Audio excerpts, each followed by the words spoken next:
विजयदशमी के इस पर्व पर आप सभी को हार्दिक शुभकामनाएं और बधाइयाँ।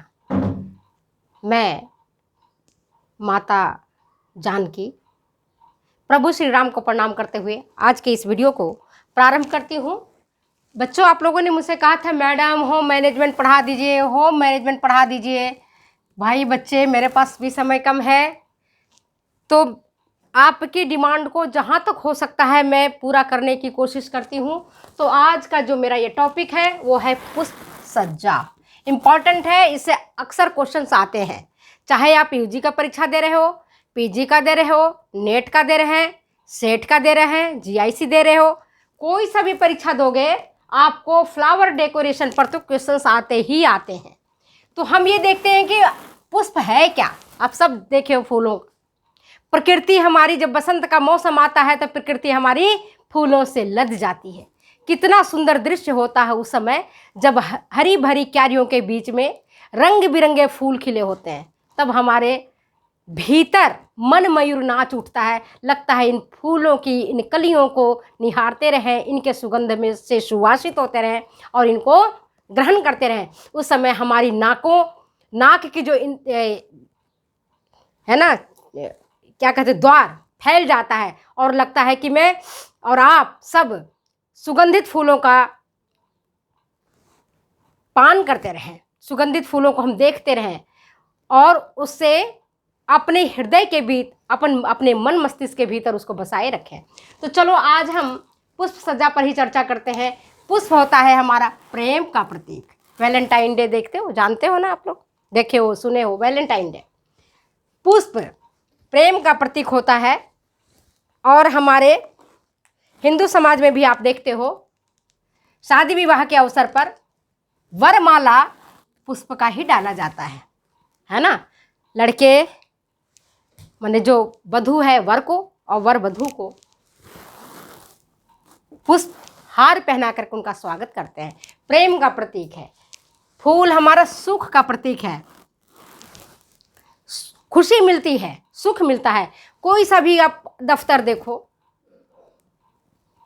कोई सा भी होटल देखो, कितना अच्छा लगता है अगर उस होटल में सुंदर सा पुष्प विन्यास किया हुआ हो, पुष्प सज्जा किया हुआ हो, तो उसके गलियारे का, उस कमरे का, उस होटल के हॉल का, सबकी सुंदरता में चार चांद लग जाता है। सुख का प्रतीक है, आनंद का प्रतीक है, उत्साह का प्रतीक है, उल्लास का प्रतीक है, शांति का प्रतीक है, प्रेरणा का प्रतीक है। पुष्प प्रेरणा देती है। पुष्प अध्यात्म का प्रतीक है। जापानियों ने पुष्प को अध्यात्म माना है। ये माना है कि मानव जीवन नश्वर है। जैसे फूल में कलियां आती हैं, फूल खिलते हैं और फिर मुरझा जाते हैं, मुरझा करके नीचे गिर जाते हैं। मानव जीवन भी ठीक उसी तरह से है। हमें फूलों की तरह ही खुशबू बिखेरते रहना है, मुस्कुराते रहना है, हंसते रहना है, दुनिया को आनंदित करते रहना है। उल्लास का प्रतीक है, उत्साह का प्रतीक है। शादी विवाह के अवसर पर आप देखो, पूरा मंडप, पूरा पंडाल पुष्पों से सजा रहता है। जब पुष्प ताजे नहीं मिलते हैं, ताजे फूल नहीं मिलते हैं, तो आर्टिफिशियल फ्लावर, कृत्रिम फूलों से सज्जा की जाती है, पंडाल की सज्जा की जाती है, मंडप की सज्जा की जाती है, स्वागत द्वार की, वेलकमिंग गेट की।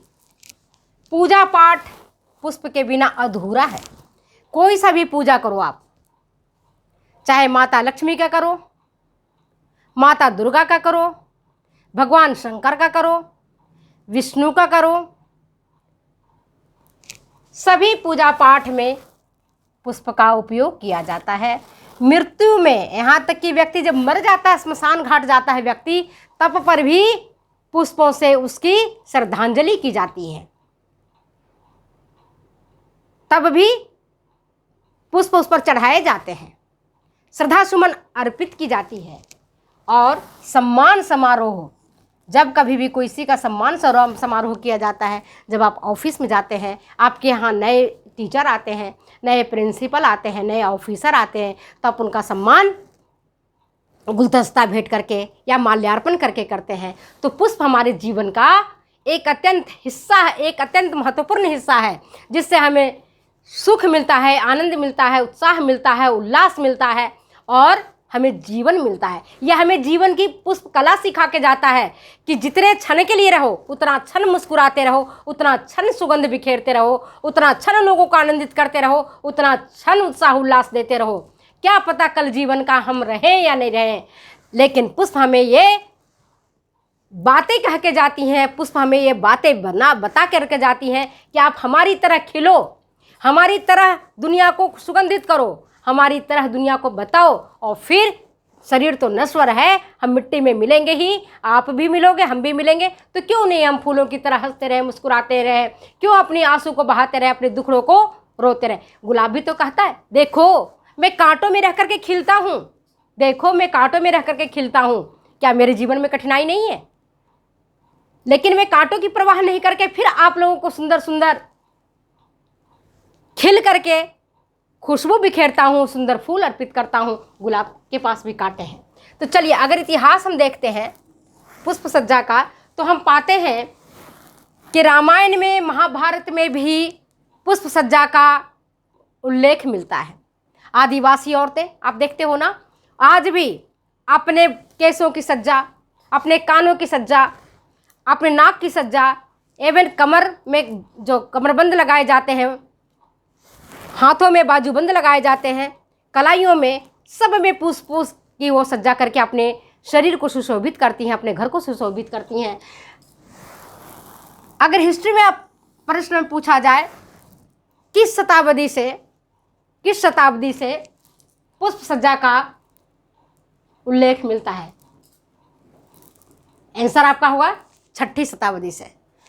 6ठी शताब्दी से पुष्प सज्जा का उल्लेख हमें मिलता है।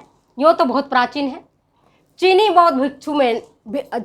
और बौद्ध भिक्षुओं ने, साधु संतों ने पुष्प सज्जा करके मठों में, मंदिरों में भगवान को चढ़ाते थे, अपने भगवान को अर्पित करते थे। जापानियों ने बड़े बड़े पुष्प सज्जा करके, है ना, बुद्ध के प्रतिमा के आगे रख कर उनकी पूजा करते थे। मानव सभ्यता का जब से विकास हुआ, तब से पुष्प सज्जा हमारे जीवन में आया है, मानव सभ्यता के साथ साथ ही। इसका उल्लेख हमें रामायण और महाभारत में भी मिलता है। लेकिन आधिकारिक तौर पर हम देखते हैं तो 6ठी शताब्दी से जब चीनियों ने इसका उपयोग किया, बौद्ध भिक्षुओं ने इसका उपयोग किया, तब पुष्प सज्जा काफ़ी विकसित हुआ। और इसका श्रेय जाता है जापानियों को। इसका श्रेय किसको जाता है? जापानियों को। जापानियों ने स्कूल में फ्लावर डेकोरेशन, फ्लावर अरेंजमेंट, इसको एक औपचारिक रूप में, एक सिलेबस के रूप में रखा और विद्यार्थियों को, अपने बच्चों को, अपने छात्र छात्राओं को स्कूली शिक्षा में शामिल करते हुए उनको इस कला से पारंगत करवाया। तो श्रेय किसका जाता है? जापानियों को। अगर एग्जामिनेशन में आए पुष्प सज्जा का श्रेय किसको जाता है? बहुत सारे ऑप्शन होंगे, उसमें करेक्ट ऑप्शन होगा जापानियों का। ठीक है, क्योंकि उन्होंने ही सबसे पहले पुष्प सज्जा को स्कूली शिक्षा के साथ जोड़ा और उसको आगे बढ़ाया। इसके बाद 19वीं सेंचुरी तक पुष्प सज्जा का स्वरूप बदल गया, इसका नेचर बदल गया और 20वीं शताब्दी तक पुष्प सज्जा बहुत ही ज़्यादा लोकप्रिय होगा, खूब पॉपुलर हो गया। 20वीं शताब्दी तक आते आते आज देखते हो कि कोई भी फंक्शंस है, शादी विवाह का फंक्शंस है या कोई समारोह है, स्वागत समारोह है, उसमें बिना पुष्प का, बिना फूलों का तो कोई भी फंक्शंस होता ही नहीं है। और इस पर लाखों रुपए खर्च किए जाते हैं। बड़े बड़े जो धन्ना सेठ होते हैं वो ताज़े फूलों से मंडप को सजाते हैं, पंडाल को सजाते हैं, बुके अतिथियों को सम्मान में देते हैं। और वर वधू का माला हार पहनाने का जो शुरुआत होती है मिनिमम 5000 से शुरू होती है। जोधपुर की बात बता रही हूँ मैं, दूसरे जगहों की नहीं, है ना। इतनी इसकी आज के डेट में प्रचलन हो गया है। और ऑफिसेज में, बड़े बड़े होटलों में, बड़े बड़े मॉल में फूलों की सज्जा करके, जहां ताजे फूल नहीं मिलते वहां पर आर्टिफिशियल फ्लावर का उपयोग किया जाता है। और अपने घरों में हम ड्राइंग रूम में आंतरिक सज्जा के रूप में हम इसका उपयोग लेते हैं। कलर स्कीम, रंग संयोजन करने में भी हम पुष्प सज्जा का काफ़ी उपयोग में लेते हैं। अगर देखते हैं, अगर परीक्षा में आता है कि पूर्वी देशों में किसने पुष्प विन्यास की शुरुआत की, तो आंसर मिलता हमारा मठाधीशों ने। पूर्वी देशों में मठाधीशों ने, और पश्चिमी देशों में, यूरोपियन कंट्री में राज दरबारियों ने पुष्प सज्जा को बढ़ावा दिया, है ना।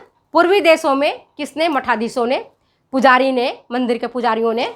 और यूरोपीय कंट्री में राज दरबारियों ने पुष्प सज्जा का काफ़ी लोकप्रिय बनाया। अब हम देखते हैं इसका इम्पोर्टेंस क्या है। तो अगले वीडियो में मैं पुष्प सज्जा का इम्पोर्टेंस के बारे में चर्चा करूंगी। तब तक के लिए मैं अपनी वीडियो को यही समाप्त करती हूँ। बोलो जय माता दी। फिर मिलते हैं अगले वीडियो में। बाय बाय, नमस्कार।